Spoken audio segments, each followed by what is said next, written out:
Tell me, have you considered the following? God is or God is not. Reason cannot decide between the two alternatives. A game is being played where heads or tails will turn up. You must wager. It is not optional. Let us weigh the gain and the loss in wagering that God is, and let us estimate these two chances. If you gain all. If you lose nothing.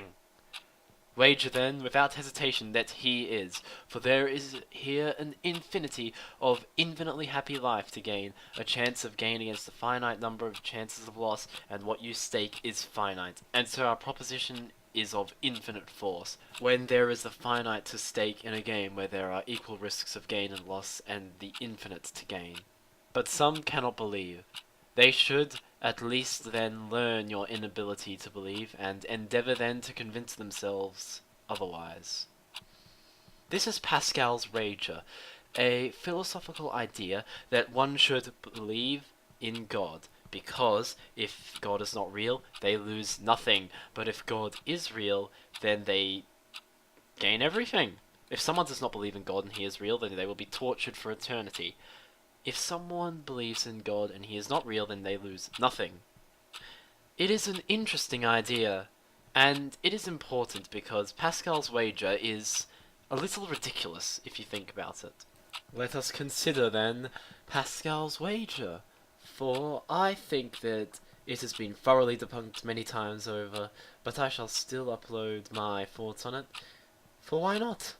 There is no reason not to, unless of course there is a god who thinks that uploading your thoughts on Pascal's wager is infinitely punishable, in which case I should definitely not upload this video, because if I do, I will be tortured forever. So, Pascal's wager.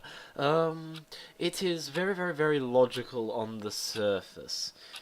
It's interesting, in fact, how logical it is on the surface. If you take the idea that the Christian God is real, then, well, it's quite interesting, it's quite logical, it's perfect in fact, because if you assume the Christian God is the only one that could be real, then obviously everyone should worship him. But that's not the case, because what if a different God is real? For example, the Muslim God, or the Hindu gods, or Buddha. Well, then the argument begins to fall apart, but it doesn't collapse entirely, because you can still claim, oh, well, you still have had the one chance. You still have had the one chance. You still have had that one chance. If it had turned out, you would have had infinite gain. Sure, you've now had the infinite loss, but, well, you know, you still had the opportunity to gain the infinite gain. Then again, there's another proposition, which is that there is a secular god of some type who wishes to fill heaven with the morally right, the morally good, those who advance knowledge, and those who are good at heart.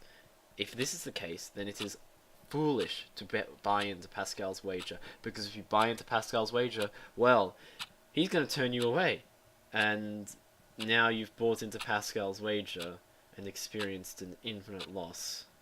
Interesting, is it not? Now, this doesn't actually guide us to if God is real. It merely guides you to if you should believe or not. My friends, as you listen to me know this is the beginning of our series about religion. In philosophy, religion is one of the greatest things to speak on, and we will speak at length about it. Pascal's wager was the first, but there shall be many more videos.